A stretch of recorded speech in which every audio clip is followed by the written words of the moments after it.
Welcome to GWS tutor. मैं आपका दोस्त राकेश। तो ये हमारी सीरीज का दूसरा पार्ट है। पिछले पार्ट में हम हमारे प्रोजेक्ट को यहाँ तक बना चुके हैं और हम ये भी देख चुके हैं कि जेम्स सर्वर क्या है और कैसे काम करता है। और आज हम अपने प्रोजेक्ट में इससे आगे का काम करेंगे। लेकिन उससे पहले कुछ जरूरी बातों को जान लेते हैं। हम जान लेते हैं कुछ इम्पोर्टेंट टैग्स के बारे में जिनका उपयोग हम अपने प्रोजेक्ट में कर रहे हैं। जैसे कि ये जो div है इसका क्या काम है और ये क्यों यूज होता है। एंकर टैग ये क्या है, कब लगता है और किस लिए यूज होता है।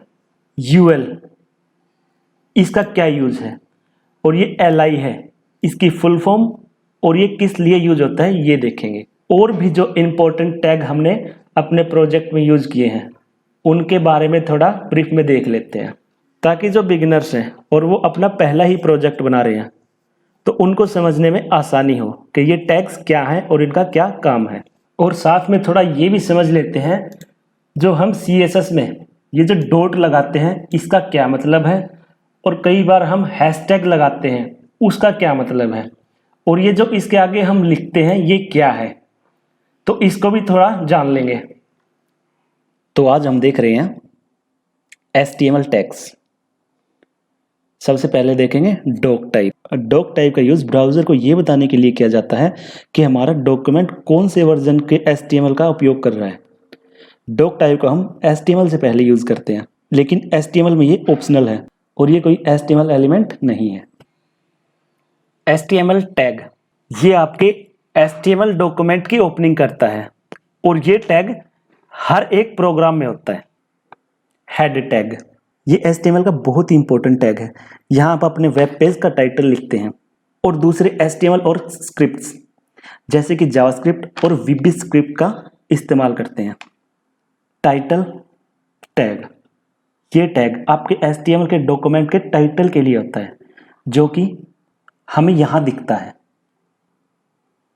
बॉडी टैग ये टैग आपकी बॉडी की ओपनिंग करता है और इसी के अंदर आप अपना कंटेंट लिखते हैं जो भी आपको अपने वेब पेज पे डिस्प्ले कराना होता है। div टैग एक कंटेनर की तरह है जिसका यूज दूसरे पेज एलिमेंट्स को इकट्ठा करने के लिए होता है और ये HTML डॉक्यूमेंट्स को सेक्शन में बांटता है। div टैग आमतौर पर वेब डेवलपर्स HTML एलिमेंट्स को एक साथ समूह में रखने और एक साथ कई एलिमेंट पर CSS को अप्लाई करने के लिए किया जाता है। जैसे कि हमने ये जो div लिया है ये यहाँ से शुरू होके यहाँ खत्म हो रहा है और जो इसके अंदर जो हमने लिखा है वो एक कंटेनर का काम कर रहा है जिससे हमें CSS को यूज करके इसको डिजाइन करने में भी आसानी होगी। अगर हम CSS में इस क्लास का नाम लिख के और इसको स्टाइल करना चाहें तो यहाँ हम इसका नाम लिख के CSS का कोड लिख देंगे और ये कोड जो हमने इसके अंदर लिखा है इस सारे पे अप्लाई हो जाएगा। इसके लिए हमें अलग से एक एक लाइन को CSS के द्वारा डिजाइन करने की जरूरत नहीं पड़ेगी। ये एक कंटेनर है जिसको क्लास का नाम देते हैं। इसे एंकर टैग कहते हैं और ये हाइपरलिंक क्रिएट करने के लिए यूज किया जाता है। आपने बहुत सी वेबसाइट में देखा होगा जो ब्लू कलर की लिंक होती है वो इसी टैग से बनाई जाती है। फॉर एग्जाम्पल जो हमने ये एंकर टैग में लिंक दे रखा है ये हमारा index.php का पेज है। अगर हम इस पर क्लिक करेंगे तो इस पेज पे पहुंच जाएंगे और ये एंकर टैग में ही लिखी जाती है। IMG टैग ये HTML टैग्स के बहुत ही जरूरी टैग्स में से एक है जो कि इमेज शो करने के लिए इस्तेमाल होता है। जैसे कि हमने ये जो इमेजेस ले रखी हैं ये सब इमेज टैग का यूज करके ले रखी हैं। बटन टैग ये बटन शो करने के लिए यूज होता है, जैसे सबमिट बटन। ये जो बटन्स हैं ये हमने इसी को यूज करके बना रखे हैं।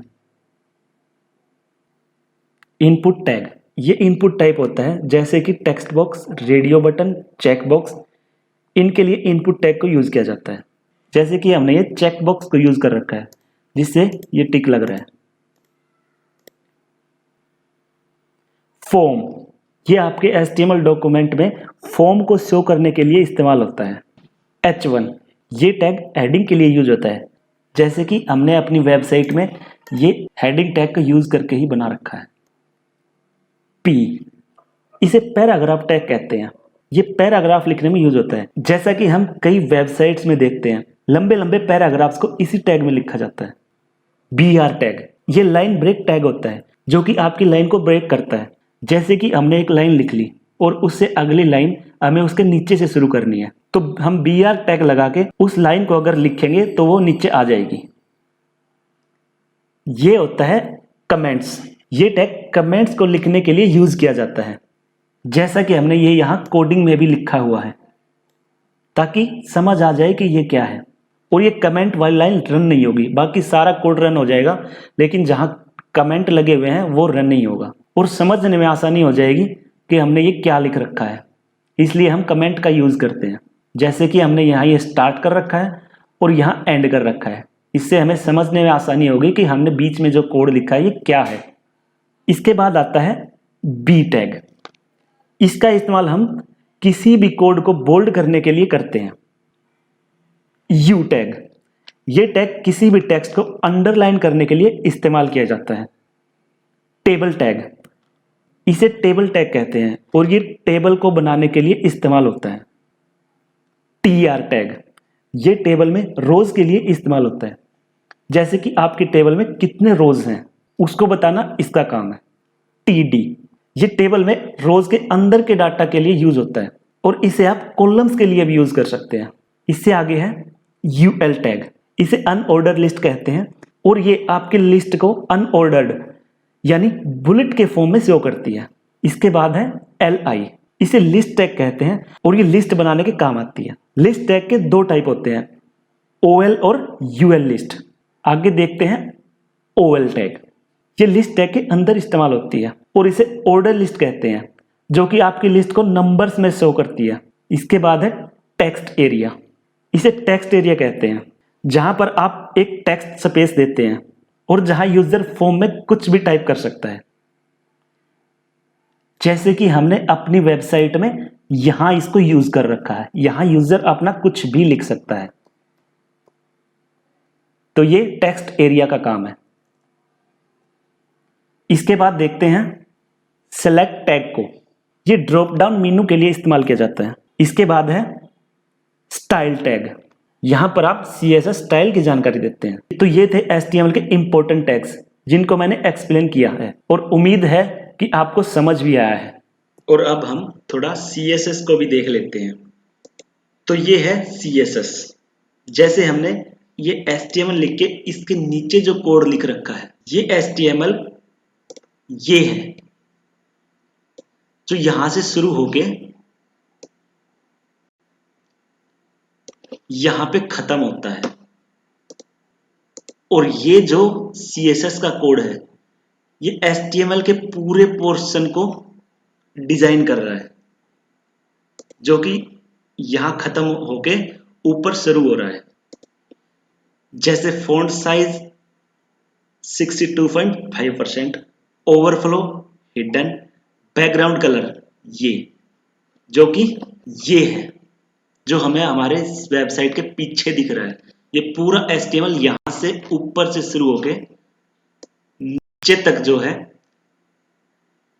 ये पूरा HTML का पोर्शन है और ये बैकग्राउंड कलर है।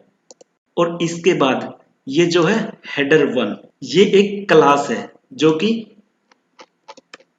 हमने यहां बना रखी है। इस क्लास को हमने हेडर 1 का नाम दे रखा है। और ये CSS का कोड जो है ये पूरे इस हेडर यहां से लेके यहां तक जो कोड है इसको डिजाइन कर रहा है। और एक इंपॉर्टेंट बात, ये जो हम आगे डॉट लगाते हैं ये हम सिर्फ क्लास के आगे लगाते हैं, मतलब जिस डिव की हमने क्लास ले रखी है और उसका कुछ नाम होता है उसके आगे हम डॉट का यूज करते हैं। और अगर हम क्लास की जगह ID हो तो हम डॉट के बजाय हैशटैग का इस्तेमाल करते हैं। जैसे कि ये PR एक ID है जिसमें हमने हैशटैग का यूज कर रखा है। ये वाला PR, ये आईडी है, ये क्लास है। क्लास पे हम डॉट लगाते हैं और आईडी पे हैशटैग लगाते हैं।